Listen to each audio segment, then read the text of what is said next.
My name is Robert Sylvester. I'm the Deputy Director and co-founder of the Sergeant Bill McKenna Foundation. Today I'm going to speak on behalf of our Executive Director, Dina McKenna, who cannot be here today due to lack of power and heat caused by the ravages of Hurricane Sandy back home. The following is an account written by Dina of her family's shared experiences before and after Sergeant Bill McKenna's deployment. And these are her words. Billy and I were together for 15 years. We met just after high school and fell in love fast. After 5 years together, our first daughter, Caitlin, was born, and our lives changed completely. Soon, September 11, 2001, our nation was attacked, and while everything around us was falling apart and tensions and sadness were everywhere, Bill and I pulled closer together and decided to get married on New Year's Eve. Bill then made a decision that he would join the Army.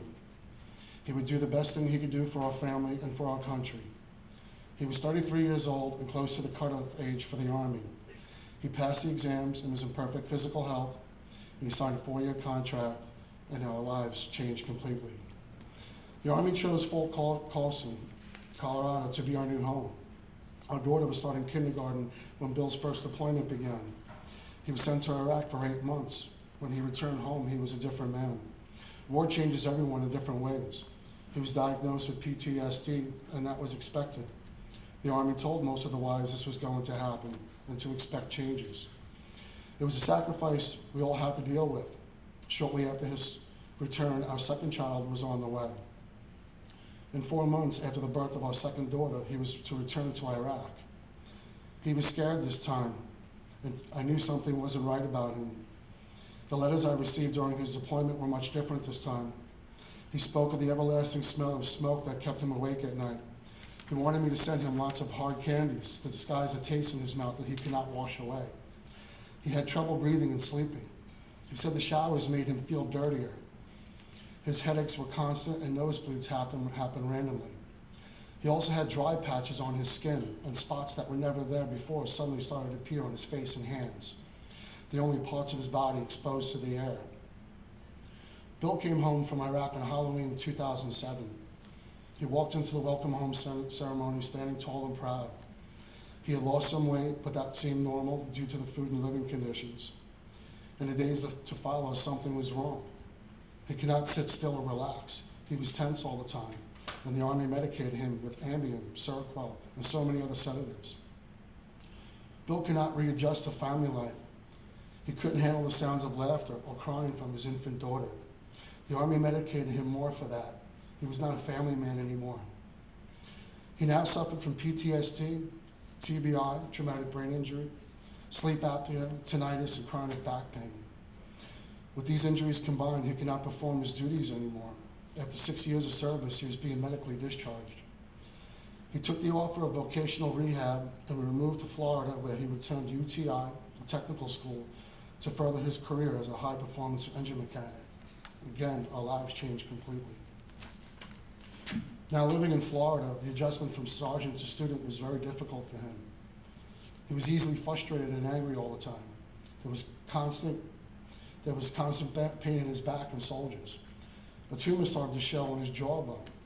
We went to the local hospital in Spring Hill, Florida, and where Bill's lip had swollen up to the point where he could hardly speak.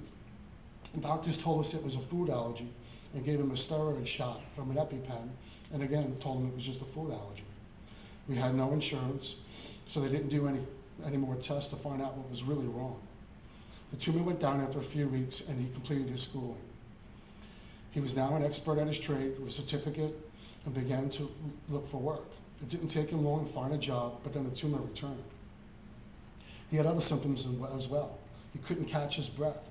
He was exhausted all the time. He was exhausted all the time and had no energy, and the nosebleeds were happening again. Just a few days after Christmas, we took the kids to the river and went for a walk in the park. Billy collapsed. He fell to the ground and started to panic. He was clenching his chest and his heart was racing. I rushed him to the James A. Haley VA Hospital in Tampa, Florida. It was an hour drive from our home. Bill could not walk through the doors. He fell on the sidewalk and the medical team came running out with the stretcher and took him into the ER. His life changed completely. The doctors came running at me with consent forms, each to explain that his life was close to an end if they didn't do this procedure right away. There was so much confusion and panic. Bill was in complete kidney failure. An x-ray showed a mass wrapped around his heart and lungs, preventing him from catching a breath. He was going to die if a chest tube was not put in place immediately. Everything happened so fast. An oncologist was called in right away, and his first words were to me, "Where was your husband stationed in his military career? Was he exposed to toxic chemicals? We need to start chemotherapy right away. We're doing some tests, but the results will take weeks. I want him to immediately start on chemotherapy. He's already hooked up to a dialysis machine. His own blood is killing him. We placed him in a coma for now, and we're going to place the drainage ports near his heart to relieve the pressure. Your husband is a very sick man. Call his family. He may not make it through the night." "I'm sorry, Ms. McKenna. We're doing all that we can." The results came back on January 19th, 2010, and as predicted by the doctor, my husband was diagnosed with T-cell lymphoma, an extremely rare and a very aggressive form of cancer, stage 4. My life changed completely. While Bill was in ICU, I never left his side. A family member was taking care of our girls, and I could not return to work.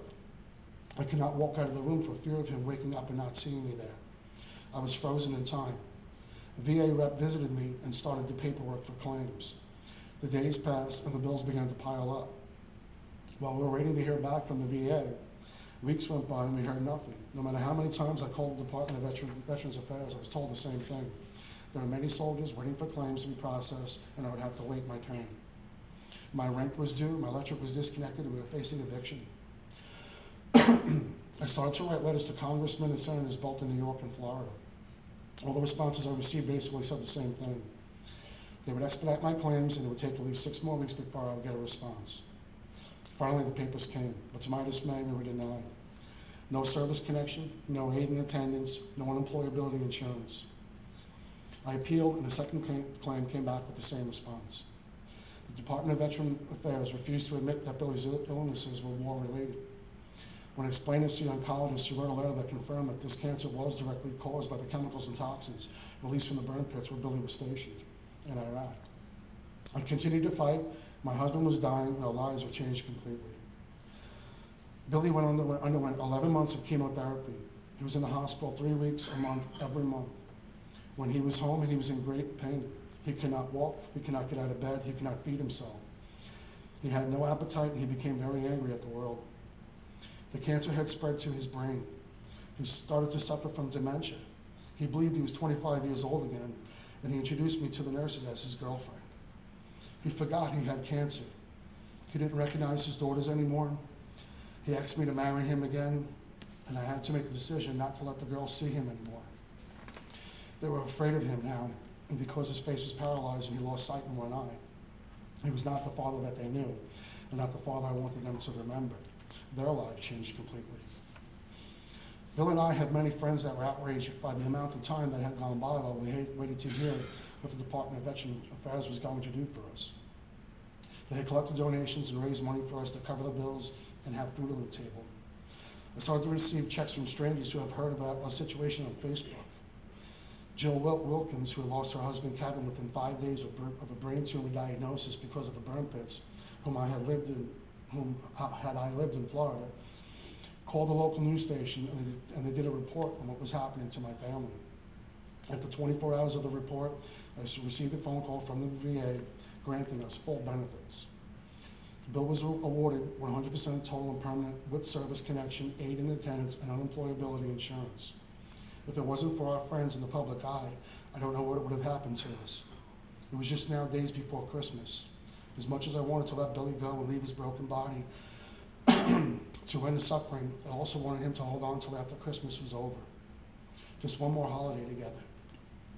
He must have heard my request because he was home with hospice assistants and sat on the couch as the girls opened their presents.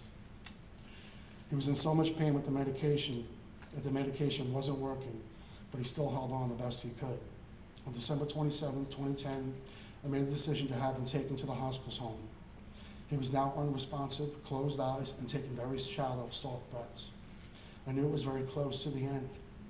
I stayed with him that night and throughout the next day at his side, holding his hand, telling him how much I loved him and how lucky I was to have him for 23 years.